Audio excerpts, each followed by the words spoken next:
Saan laing adigiti lames ti mangmangted ti pagbiyagan digiti umili iti pasukin. Pati ti apgad ti baybay, ibilang ti sumagmamano a parabor ti aglawlaw. Dayti ti paggapuan ti maysa kaditi saan na mapukaw kaditi kusina tayo. Ti asin. Pinasharmi ti maysa kaditi mununaken agop operar pay laing nga paglutuan ti asin iti ili. Dito'y minamaam mo ni Manong Roberto. Sa nga 18 laing titawen na iti imay nagindeg isuna dito'y Ilocos Norte Manipod Pangasinan tapnon umayagluto ti asin. Sipod idin, daytoy yan tinagbali na pagsapulan na. Kay boss mi sir, sinagsursuro, di lao di mangrugi kami. Kasi di nakasursuro kami, kat binayabanda kami ito.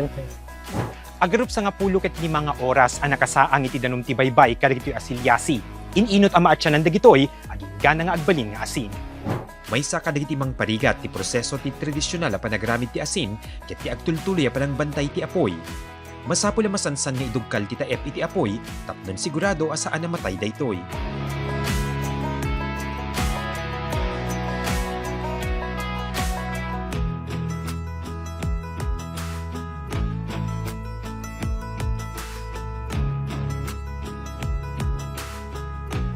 Ano ti narigat kita ti panagaramit ti asin? Puyat sir. So inal daw kayo lang sir na Ada ka rotation ko sir. ang gabi na umati asin sir. Hampay. Saan met by kalpasan ang maatsanan dagiti silyasi maadaw iti asin ken maiyakarda kadagiti a basket nga isudamet iti may kabilig pagpamagaan.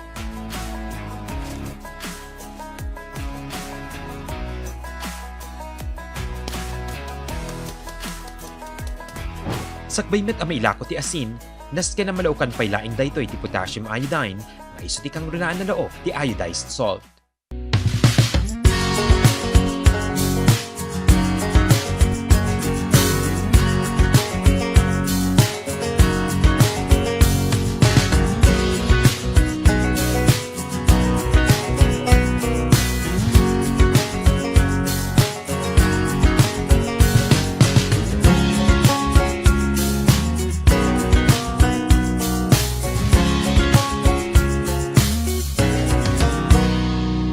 Ado na panubok ti dimalanan ti nangipasdek ti paglutuan ti asin ani Nanay Eusebia.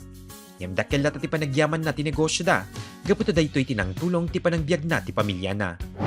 Katulad ng nasunog lahat yung bahay namin dyan. 2018 dyan. Nasunog lahat. Wala po. Pati pera nasunog. So paano po kayo bumangon ulit ma'am? Marami pa naman yung naiwan na mga asin na nasunog. Lininisan namin kasi mga ganitong nakapak. Nasunog lang yung plastic. Pag lininisan mo, yun. Naibinta namin lahat yun. Bangon kami ulit.